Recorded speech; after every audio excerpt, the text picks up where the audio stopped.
With a record of 41-9, an 11-game win streak, and the number 2 ranked defense, entering this game it was clear that the Phoenix Suns had been the best and hottest team in the NBA so far this season. Now they were met with the pick-and-roll maestro in Trae Young though, whose versatile scoring attack, decision-making, and ability to create opportunities for his team left them with no answer for Atlanta's offense.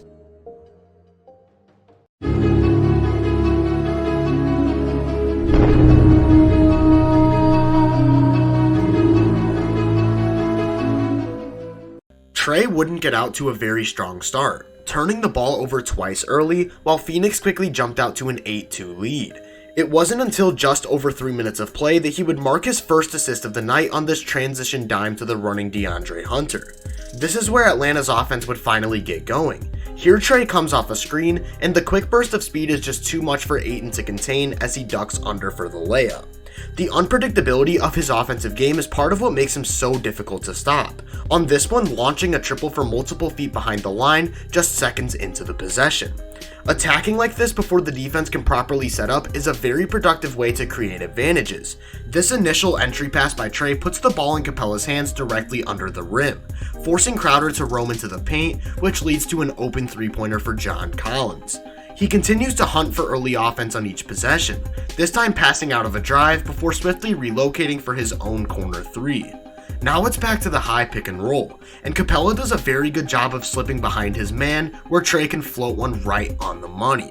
What stands out on these actions is Trae's combination of patience and decision making. He knows Ayton has to worry about both his downhill attack and the rolling Collins, so he continues to hesitate and move his head, which creates enough room for an easy finger roll. Now with just 5 minutes left in the first half, Trae comes off another screen, except this time there's no visible driving angle. He then cuts back across the middle, using Capella as a moving shield to free up for the step back jumper. It doesn't seem to matter what coverage Phoenix throws at these pick and roll actions. On this one, the point of attack defender goes over the screen while the big goes into drop, which Trae takes advantage of by stopping on a dime for a floater. The best way to describe this next play is just complete mastery. While he's using a series of hesitations and crossovers to break down his man, Collins slips right behind Crowder on a cut. This last spin move from Trae gives him the angle to shovel one through for the open dunk.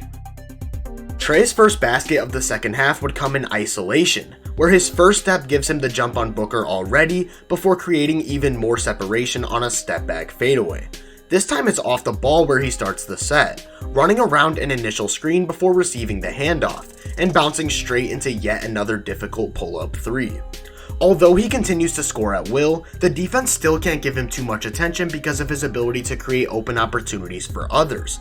Notice the patience again standing out on this play, where he draws the double, keeps his dribble live and looks off Crowder, then darts inside the arc and kicks it out to Bogdanovich, who's able to knock down the triple.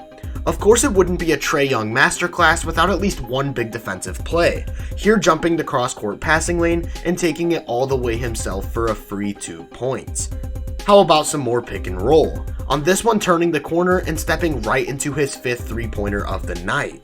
The 6th would come on the very next possession, from near the logo off the catch.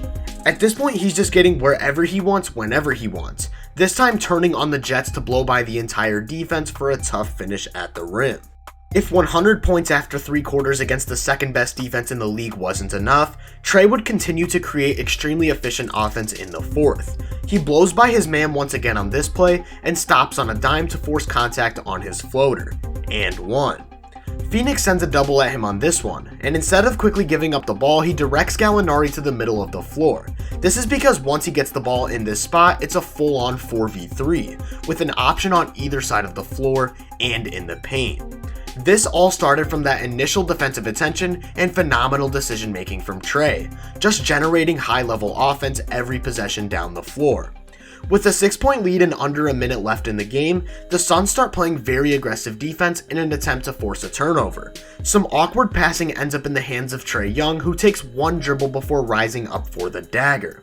One final layup would come on this throwaway possession to put him at 43 points and successfully end Phoenix's 11-game win streak. At times it felt like this game was a chess match between Trae Young and the Suns' top defense, but even with all of their length, athleticism, and awareness, it just wasn't enough to stop him from producing elite offense at will. Trae's 43 points and near 77% true shooting showcase how his scoring allowed him to take over, but it was how he leveraged that threat into opportunities for his team that elevated this performance to another level and left Phoenix with no answer. The Hawks had an offensive rating of 123.1 in minutes with him on the floor, and the 131.7 they put up in the second half allowed them to effectively close the game. This entire season has shown just how great Trae Young can be, but this performance specifically put a halt to the hottest team in the NBA, putting on display how truly generational of an offensive talent he is. If you enjoyed this breakdown, make sure to drop a like, subscribe, and turn my post notifications on to be first on more content. If you're interested in my more in-depth research, make sure to check out my website, podcast, and social media profiles. You can find those links in the description. Feel free to let me know down in the comments what you thought of this performance and where you think Trae Young stands in the NBA. As always, I hope you all have a great day, and I'll catch you guys in the next one.